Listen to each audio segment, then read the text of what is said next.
Assalamualaikum warahmatullahi wabarakatuh. Apa kabar semuanya siswa-siswi SMP Negeri 7 Gresik? Di masa pandemi ini kita tetap melakukan pembelajaran jarak jauh. Apalagi pemerintah menetapkan mulai dari Senin besok PSBB se-Jawa dan Bali. Berarti kita harus tetap mematuhi protokol kesehatan. Kalian belajar dari rumah, tentunya dalam pengawasan orang tua. Semoga kalian tetap sehat walafiat, karena kalian harus mempunyai imun tubuh yang kuat dalam menghadapi masa pandemi ini. Pembelajaran bahasa Indonesia kali ini akan memasuki bab 5 tentang mewarisi nilai luhur dan mengkreasikan puisi rakyat. Nah, saya harap di pembahasan kali ini, di video pembelajaran kali ini, kalian betul-betul menyimak videonya. Karena saya akan membahas materi kali ini. Saya harap kalian tidak mengejar tugas di akhir videonya. Di bab 5, siapkan buku teks kalian. Baik, kita bahas ya. Baik, Assalamualaikum warahmatullahi wabarakatuh. Siswa-siswi SMP Negeri semuanya, marilah kita bahas materi kita di bagian C pada bab 5. Oke, kita buka saja aplikasinya. Ini bagian C, menelaah struktur dan kebahasaan pada puisi rakyat.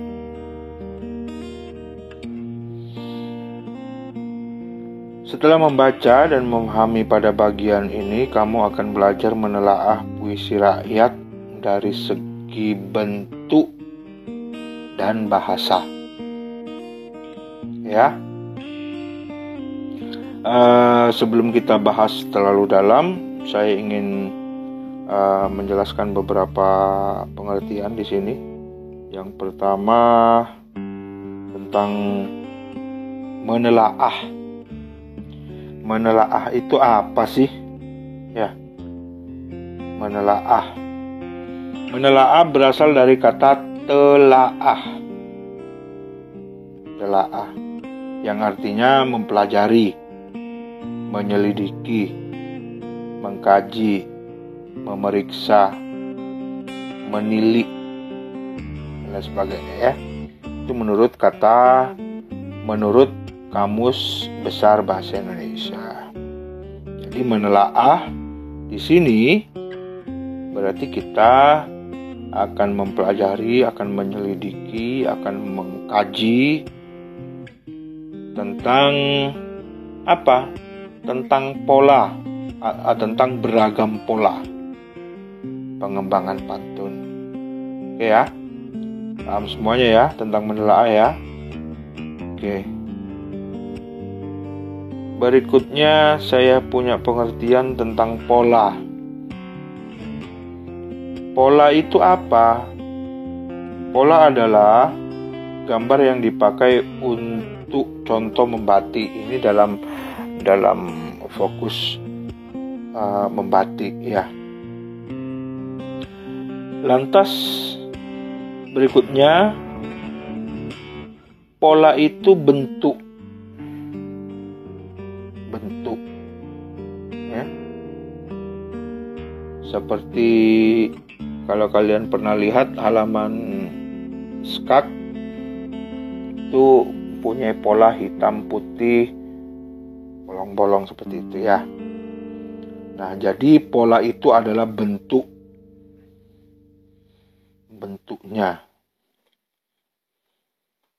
Oke ya. Anda paham dengan pola? Oke. Nah, berikutnya saya mempunyai pengertian. Berikutnya, sebuah pantun dibuat dan dikembangkan berdasarkan keperluan atau keberfungsian pada masyarakat yang bersangkutan. Hal sangat spesifik pada masyarakat tertentu dan bahkan dalam situasi tertentu pula. Suatu kelompok masyarakat bisa membuat pantun dengan menyesuaikan kondisi dan keadaan yang dialami. Bahkan, menurut adat istiadat dan agama yang dianut dalam kelompok masyarakat tersebut, bisa saja pantun yang dibuat oleh masyarakat A akan berbeda dengan masyarakat B. Oleh karenanya, pantun atau puisi rakyat bisa saja berbeda-beda. Ya. Pantun sebagai bentuk salah satu yang lahir dari masyarakat, perkembangannya berbeda-beda tergantung kebutuhan dalam masyarakat tersebut. Sebut saja kebutuhan dalam masyarakat A yang membutuhkan pengajaran tentang adat istiadat. Maka masyarakat A tersebut akan membuat dan mengembangkan pantun adat atau nasihat. Jadi, pantun itu dibuat berdasarkan kebutuhan pada masyarakat tersebut. Oke, barangkali ada pantun di Bawean. Nah, dibuat oleh seseorang yang ada di Bawean hanya untuk kepentingan tertentu saja. Gitu ya. Baik itu tentang pengajaran, pantun nasihat, pantun adat, pantun jenaka, dan pantun-pantun yang lain, ya. Begitupun dengan pantun teka-teki, pantun jenaka, dan pantun-pantun yang lain. Hingga sekarang, pantun yang diciptakan oleh berbagai kelompok masyarakat tersebut diklasifikasikan. Klasifikasikan itu dikelompokkan, ya, atau dikelompokkan dalam macam-macam jenis pantun atau puisi rakyat. Nah, seperti itu. Jadi, sebuah pantun itu mempunyai pola, mempunyai bentuknya, ya. Lantas, pantun juga dibuat berdasarkan kebutuhan pada masyarakat tersebut. Seperti contoh pantun yang ada di sini, di dalam buku teks. Ini nomor 1, 2, 3, 4, 5, 6 sudah ada pantun. Nah, bacalah pantun berikut. Buanglah sampah pada tempatnya, jangan membuang di tengah jalan. Kalau kita tidak mau bertanya, tidak bisa mencapai semua harapan. Ya. Sebuah pantun mempunyai bentuk dan strukturnya. Baik, kita lanjut ya. Dari poin C, menelaah struktur pantun. Nah, ini. Apa sih struktur itu? Struktur adalah pengaturan pola dalam bahasa secara sintakmatis. Cara sesuatu disusun atau dibangun, susunan bangunan. Di struktur itu adalah susunan.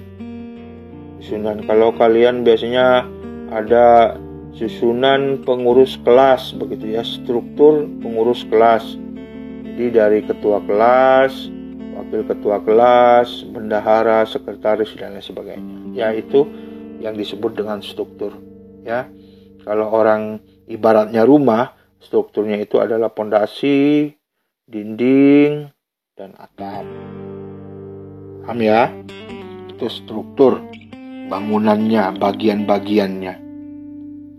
Oke, paham tentang struktur? Nah, mari kita mencoba menganalisis struktur ini. Ambillah kapas menjadi benang.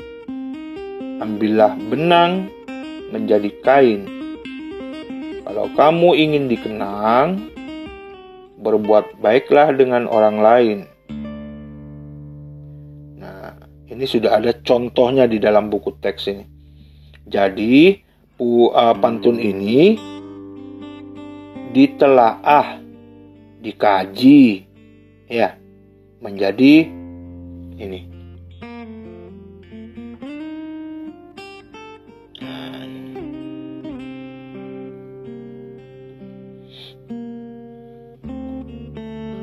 Baik, saya bacakan ya. Struktur penyajian pantun. 2 lari sampiran dan 2 lari isi pantun. Lari, apa kemarin pengertian lari? Lari sama dengan baris. Oke ya. Lari itu sama dengan baris. Nah, saya jelaskan sedikit. 2 lari sampiran dan 2 lari isi pantun. Ini 2 lari sampiran dan ini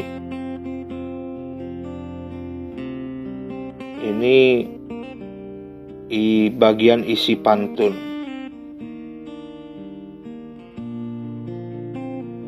Ini bagian isinya ya. Nah, ini bagian isi. Jadi lari pertama atau baris pertama merupakan sampiran, baris ketiga dan keempat merupakan isi pantun. 2 lari pertama merupakan pengantar untuk masuk pada isi. Lari 3 dan 4 makna atau isi. Pada lari 1 dan 2 dengan lari 3 dan 4 tidak berhubungan. Jadi tidak ada hubungannya.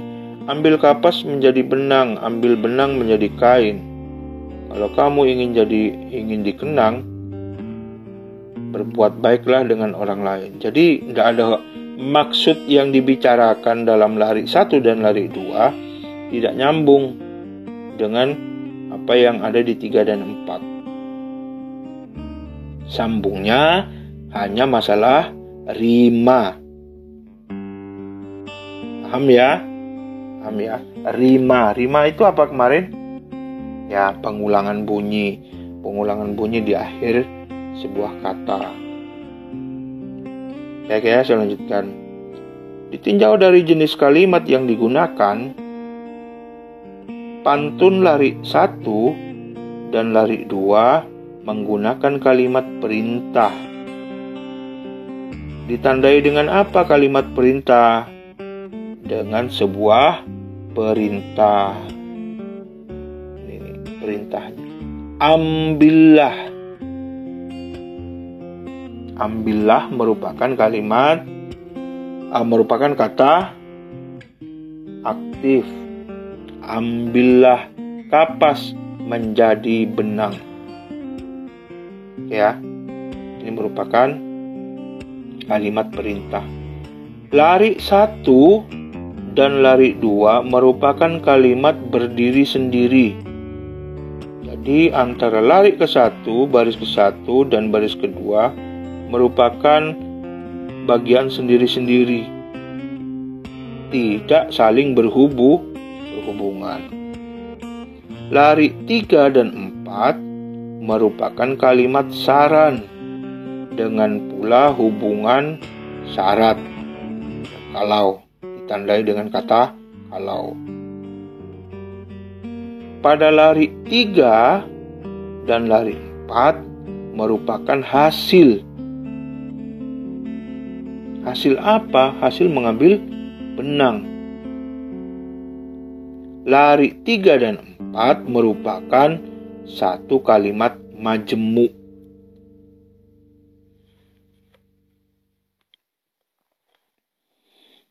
Paham ya? Ini adalah sebuah contoh telaah sebuah pantun. Paham ya? Nah, dari sini kalian bisa belajar. Dibaca, dipahami kembali. Tidak cukup satu kali penjelasan. Jadi kalian bisa mengulangnya kembali sambil melihat videonya, sambil membuka buku teksnya. Ya. Jadi, strukturnya pantun itu apa? Strukturnya pantun adalah lari 1 dan lari 2. Dua lari ini maksudnya merupakan sampiran, dan lari 3 dan 4, dua lari ini merupakan isi. Jadi nanti kalau ada pertanyaan, struktur pantun ada berapa? Berarti ada 2. Apa saja 2 itu? Adalah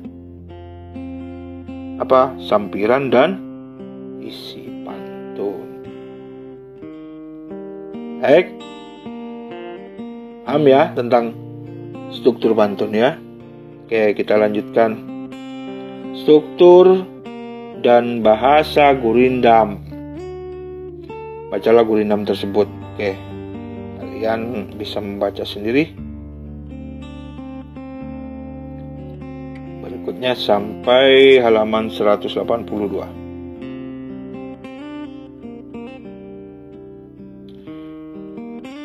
Penelaahan struktur penyajian gurindam dua lari merupakan isi yang berhubungan.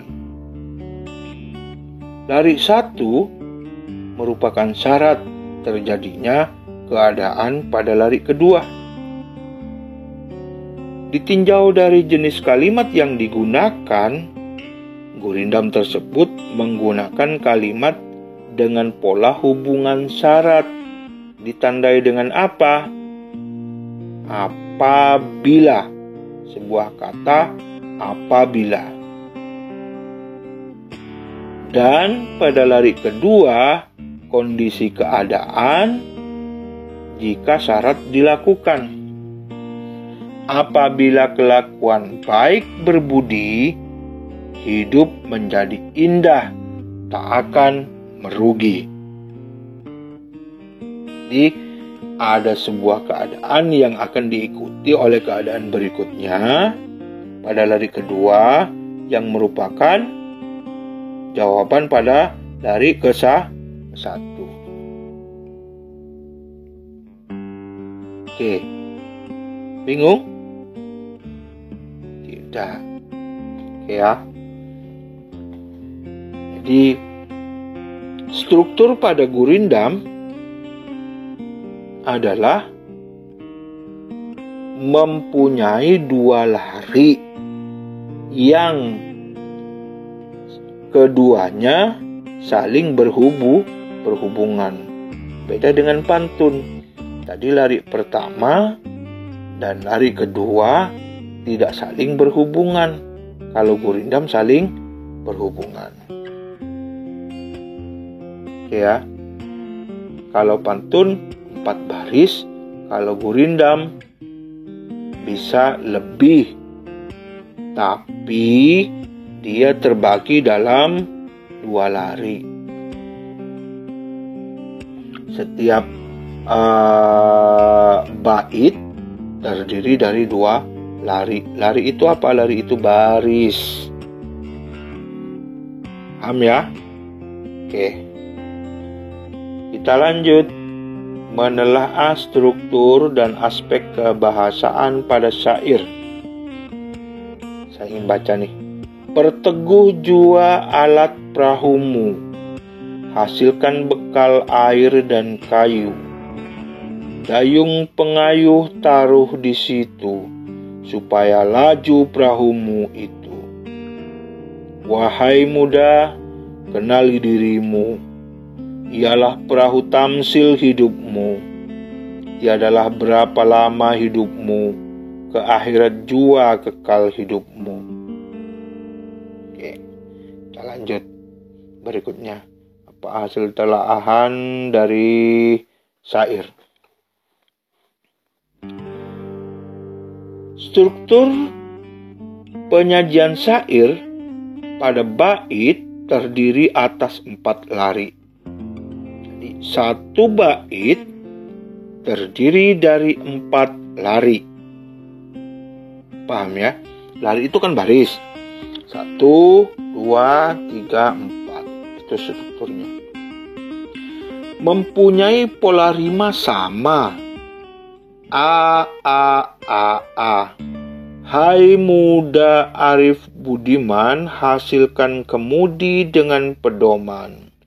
Alat perahumu jua kerjakan, itulah jalan membetuli insan. Punya A. Keempat lari syair merupakan isi. 4-4-nya isi. Tidak ada sampiran. Kalau pantun ada sampiran. Yang ini kalau syair semuanya isi.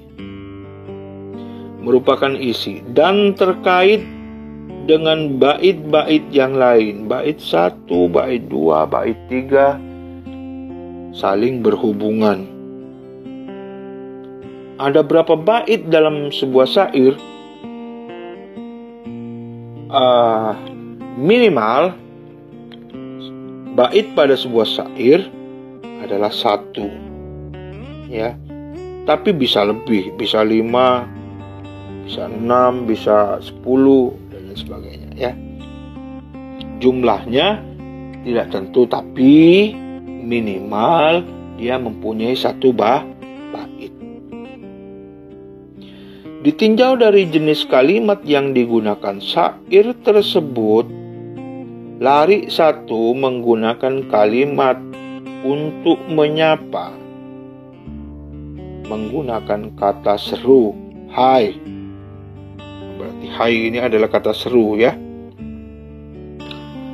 Lari kedua dan 3 merupakan kalimat perintah kepada generasi muda yang disapa pada lari 1, hai gitu, ya. Lari 4 pada kutipan syair tersebut merupakan akibat yang akan ditemui. Akibat yang akan ditemui jika melakukan apa yang diperintahkan pada lari 1 dan lari 3. Pilihan kata yang digunakan pada syair tersebut merupakan kata bersifat simbolik. Ingat, ini penting. Syair mempunyai kata simbolik. Jadi, tidak langsung lugas mengutarakan sesuatunya. Contoh, apabila saat pagi matahari bersinar terang menyapa kalian. Jadi, kalau kalimat yang digunakan di dalam syair pada keadaan seperti itu pagi hari bisa saja seperti ini. Sang fajar mulai merekah di ufuk timur, menguning berbayang di atas air, untuk mengungkapkan sebuah suasana pagi. Matahari tidak disebut dengan matahari, tetapi disebut dengan fajar. Paham maksudnya, ya? Jadi simbolik dan ungkapan lama. Nah, jadi kata-kata yang jarang sekali digunakan itu digunakan di dalam syair. Ya. matahari dan fajar itu sering digunakan pada kata matahari, tapi jarang sekali menggunakan kata fajar. Bahkan fajar dipakai nama orang. Baik, pilihan kata sangat indah dengan makna yang dalam. Paham ya? Nah, itu contoh bagaimana cara menelaah sebuah syair, gurindam, dan pantun. Nah, berikutnya saya harap kalian bisa membaca sendiri buku teksnya di halaman ini. Ini dibaca ya. Halaman 183.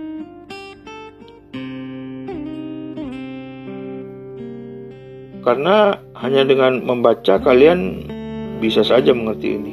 Nanti apabila ada pertanyaan, barangkali kita ada tatap muka, silakan ditanyakan bila ada yang tidak mengerti ya.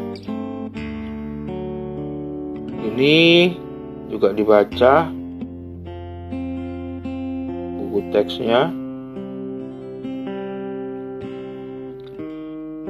Nah, lantas ini bagian ini juga.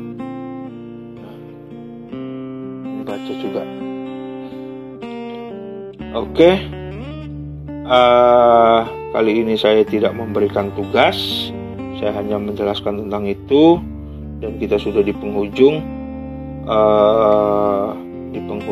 bab 5 poin D. Ini akan saya jadikan sebuah tugas. Jadi kalian siap-siap saja menulis pantun dengan berbagai konteks. Ini pertemuan depan Kamis kita akan membahas tentang tugas akhir dari bab 5. Disuruh ngapain, Pak? Disuruh menyajikan puisi rakyat dengan spesifik, menulis pantun dengan berbagai konteks. Jadi kalian nanti akan dapat tugas akhir membuat pantun. Oke, seru kan? Ya. Tentang tugas akhir akan saya jelaskan nanti di hari Kamis.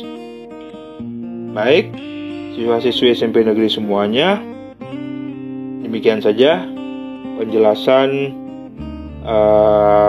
poin C dari bab 5. Saya akhiri sampai di sini dulu.